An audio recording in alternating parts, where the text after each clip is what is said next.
Hello viewers, നമസ്കാരം. ഇന്ന് ഞാൻ കാണിച്ചു തരാൻ പോകുന്ന പച്ചമുളകിട്ട മാങ്ങാ ചമ്മന്തി. എളുപ്പത്തിൽ നിങ്ങൾക്ക് ചെയ്യാം. ഒരു ചോറിന് കൂട്ടാനൊന്നും ഇല്ലെങ്കിൽ ഇതപ്പം തന്നെ എടുത്ത് ഉണ്ടാക്കിയിട്ട് കഴിച്ചാൽ മതി. 1 മിനിറ്റ് ഉണ്ടാവും. അതിന് വേണ്ടിയിട്ട് നമ്മളെ പച്ചമാങ്ങാ ചമ്മന്തിക്ക് വേണ്ടുന്ന എല്ലാ സാധനവും ഞാൻ പറഞ്ഞുതരാം. ഇത് തേങ്ങ, ഒരു അരമുറി തേങ്ങേൻ്റെ പകുതി. ഇതായിട്ട് വേണ്ടുന്ന പച്ചമാങ്ങ. ഇത്ര മാങ്ങ മതിയാവും. അല്ലാണ്ട് പുളിയിലാണെങ്കിൽ 2-3 കഷ്ണം കുറച്ചോ. കരിവേപ്പില അതെല്ലാം നല്ലോണം ഇട്ടോ. പച്ചമുളക് അതിന് 3 എണ്ണം മതി. എരിവ് അധികമുള്ള പച്ചമുളകാണെങ്കിൽ 1-2 എടുത്താൽ മതി. ഇത് എരിവ് അധികം ഇല്ല.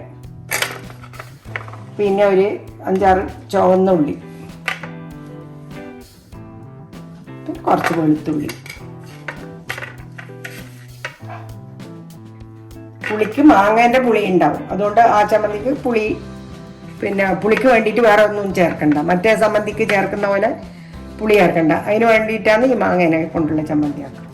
അതിൽ തേങ്ങ ഇടാൻ പോകുന്ന മിക്സിയിൽ ചെറിയ മിക്സി മതി.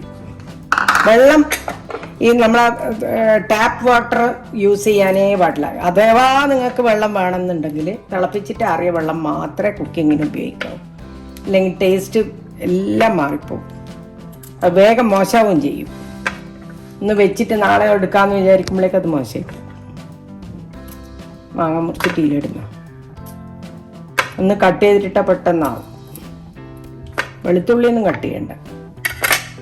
കരിവേപ്പില ഒന്നിങ്ങനെ തിരിച്ചിട്ട് അതിലിടും. ഇനി വറവോ ഒന്നും ആവശ്യമില്ല. ഈ വെറും അരക്കുക, അപ്പം തന്നെ എടുക്കുക. പച്ചമുളക് 2 പീസാക്കിയിട്ടിട്ടു.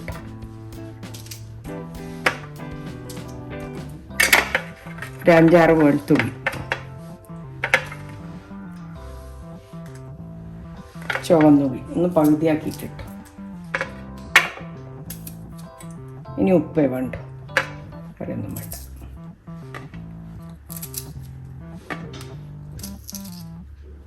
എല്ലാം ഇങ്ങനെ ചെയ്യാനുള്ളൂ. ഇനി ഇതിന് കണക്കായിട്ടുള്ള ഉപ്പ് ആദ്യം കുറച്ചിട്ടോ. കണക്കറിയാത്ത ആൾക്കാരാണെങ്കിൽ ആദ്യം കുറച്ചിടുക, വേണമെങ്കിൽ പിന്നെ ചേർക്കാമല്ലോ. ഞാൻ ഇത്രയും ഇടുന്നില്ല, 1 ടീസ്പൂൺ നോക്കിയിട്ടേ ഇനി ഇടുള്ളൂ. മിക്സിയിലിടുക. വെള്ളം ഇപ്പം ചേർക്കണ്ട, വെള്ളം വേണ്ടി വരില്ല. മാങ്ങയെല്ലാം ഉള്ളതുകൊണ്ട് അതിൻ്റെ വെറ്റ്നെസ് എല്ലാം ഉണ്ടാവും. അതുകൊണ്ട്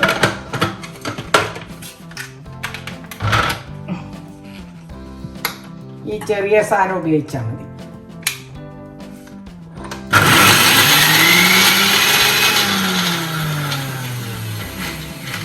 നോക്കട്ടെ, മൂടി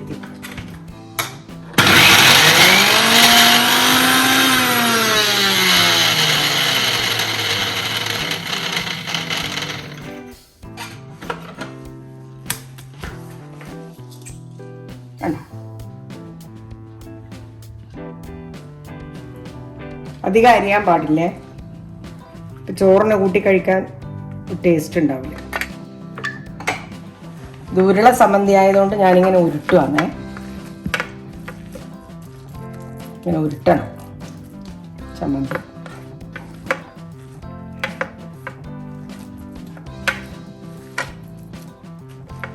എൻ്റെ പേര് നമ്മളെ നാട്ടിൽ ഉരുളൻ ചമ്മന്തി.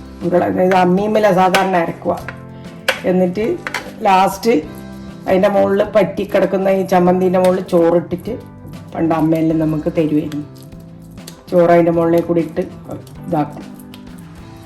എന്നിട്ട് നമുക്ക് ഇട്ട് തരും. അതിൻ്റെ ഇതാണ് എൻ്റെ ഉരുള ചമ്മന്തി. ഇനി കഴിച്ചു നോക്കിയിട്ട് വരും. If you like that video and you love that recipe, you must like, share and subscribe to this channel. And don't forget that bell icon so that you get all the latest notifications. Enjoy!